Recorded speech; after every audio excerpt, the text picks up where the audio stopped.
Nongeye kuguha ikaze wowe ukurikiye iki kiganiro kuri channel y'Ikinyarwanda n'umuco nyarwanda. Nk'uko bisanzwe njyewe nitwa Ntirumara Intwari nkunda amahoro. Mu kiganiro cy'uno munsi tugiye kwifashisha igitabo Imihango, Imigenzo n'Imiziririzo mu Rwanda cya Musenyeri Aloys Bigirumwami cyo mu 1974, maze tuvuge ku mihango, imigenzo n'imiziririzo iba hagati y'umuntu n'undi muntu. Ahangaha ndagira ngo mbamenyeshe ko tugiye gukora uruhererekane rw'ibiganiro bigaruka ku mihango, imigenzo n'imiziririzo itandukanye tuba tugomba kwitondera mu muco nyarwanda. Murabizi burya ngo agahugu kose n'umuco wako. Muri uru ruhererekane rw'ibiganiro rubimburiwe n'iki cya mbere, turi buze kwibanda nyine ku migenzo, imihango n'imiziririzo iba hagati y'umuntu n'undi. Mu biganiro bikurikira kuri iyi ngingo tuzagaruka ku migenzo, imihango n'imiziririzo iba hagati y'umuntu n'umugore, umuntu n'umwana ndetse n'ibindi. Ahangaha ushobora kwibaza utari ko se ubundi umuntu turimo kuvuga hano ninde? Ese umugore we si umuntu? Yego nibyo, umugore ni umuntu, ariko ahangaha umuntu turimo kuvuga ni umuntu w'igitsina gabo kandi ukuze, niwe turimo kwita umuntu. Muri iki kiganiro turaza kumva kirazira zitandukanye, imigenzo n'imiziririzo. Turareba nk'icyaba igihe umuntu aryamanye na nyirasenge, turareba uko bigenda igihe umuntu acigatiye umwishywa ntacyo amuhaye amaramasa, ibingibi abenshi basanzwe babizi. Turareba kandi n'ibindi bitandukanye. Reka dutangire. Hano ikintu cya mbere twavuga ni uko kizira ko umuntu arya abyina, kubera ko aba akenya bene nyina. Ahangaha kubakenya bigasobanura nko kubatera umwaku, bishobora gutuma bapfa bakenyutse nyine. Kirazira rero kurya unabyina. Wasanga ariyo mpamvu ababyeyi bacu kera bajyaga batubuza kurya turirimba cyangwa se kurya tuvugiriza. Umuntu kandi iyo ashatse kuvuga undi muntu akavugishwa, maze aho kuvuga izina rya wa undi yari agambiriye kuvuga akavuga iry'undi, aba agomba kongera kurisubiramo. Ni ukuvuga izina ry'uwo muntu avuze, akavuga ati runaka nawe arakavugwa. Iyo ngo atamusubiye mu izina ngo amuvuge, aba amukenya nawe. Iyo kandi ngo umuntu arimo kurya maze agakorora, ngo biba bitewe n'uko avuzwe n'undi muntu uri ahandi hantu umukunda, kandi uwo muntu akaba amuvuzeho ibintu byiza. Iyo rero ngo akozwe atarimo kurya, bwo aba avuzwe n'umwanzi kandi akaba amuvuza amabi. Kirazira gutera undi muntu ingata cyangwa ikibo, kuko uba umusurira gupfa atabyaye. N'iyo abyaye wamuteye ingata cyangwa ikibo, ngo abyara abakobwa gusa. Kugira ngo rero uyu muziro uzirurwe, wowe nyiri ugutera iyo ngata cyangwa ikibo, ureba agati runaka ako ari ko kose, nuko ukagatera uwo wateye ikibo cyangwa ingata, uvuga uti nguteye abana benshi. Icyo gihe nibwo uwo muziro utamukurikirana. Indi kirazira ni yuko wasukira undi amazi uyanyujije mu nkondo y'uruho, kuko uba umusurira kuzacika nkayo. Abakuru badukurikiye cyangwa se n'abato bakurikira ibya gakondo, uruho bararuzi. Kikazira rero kandi kikaziririzwa muri ubwo buryo, kuba wasukira umuntu amazi uyanyujije mu nkondo y'uruho. Kirazira nanone gupfura uruvi rw'undi ukarumwereka uko rumukenya. Ibyo ngo bishobora no gutuma ahuma maze ntabone. Kirazira kandi guhereza undi ikintu gicishije mu mugongo, kuko bibateranya mukangana urunuka nta kabuza, bityo rero tuba tugomba kubyitwararika. Umuntu kandi ngo azira gutera undi muntu imbuto, kuko bimutera kunanuka akazingama. Ahangaha imbuto tuvuga ni imbuto y'imyaka, urugero nk'ibishyimbo, ubunyobwa, amasaka n'ibindi. Imbuto abadukurikiye b'abahinzi cyangwa se bakuriye mu buzima bwo guhinga no mu cyaro barayizi nta gushidikanya.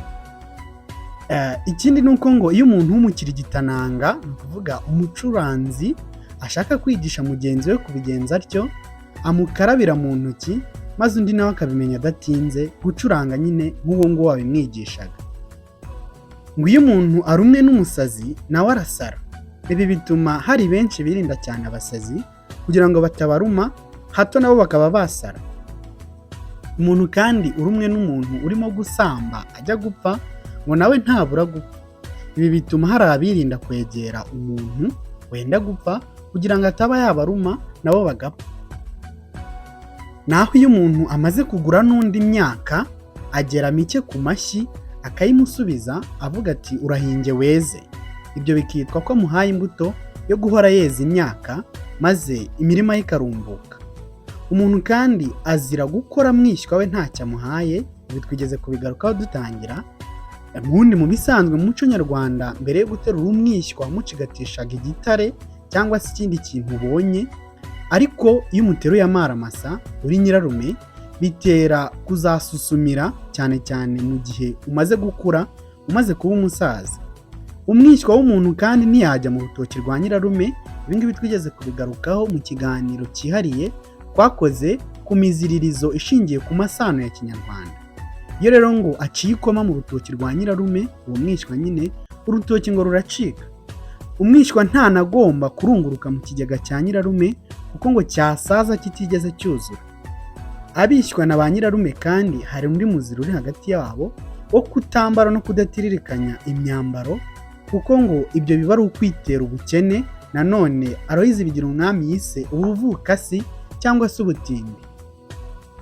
Kandi nanone umwishywa w'umuntu ngo kirazira ko yareba uburiri bwa nyirarume, ni ukuvuga kuba yaburaraho cyangwa se ikindi icyo ari cyo cyose kijyanye nabwo, kuko aba ari ukumusurira, nabyo bishobora kumukenya mu nabi nyine ishobora kumubaho mu buryo butandukanye. Ntagomba kandi umwishywa no gukandagira mu kiraro cy'inyana za nyirarume kuko ngo zapfira gushira, kereka byibura bamuhereyemo amata akayanyweramo, nibwo icyo gihe bitagira icyo bitwara kuba yakandagiye muri icyo kiraro. Kandi iyo umuntu ngo ahawe ikiremve na nyirarume akakirya ashirira amenyo. Mwishywa w'umuntu kandi azira kunyara mu rugo rwa nyirarume kandi ntiyahiyuhagirira kuko yamara inka mu rugo. Murumva ko hari imiziro myinshi ishingiye kubishywa na ba nyirarume tuba tugomba kwitondera. Gusa ahangaha icyo ngomba kugarukaho ni uko umwishywa urimo kuvugwa hano ari umwishywa wakowe, ni ukuvuga umwishywa nyina yarongowe ise yamukoye. Iyo umwishywa atakowe muri iyi miziririzo n'imigenzo abarwa nka rubanda mu bandi, ntabwo iyi migenzo n'imiziririzo imukoraho.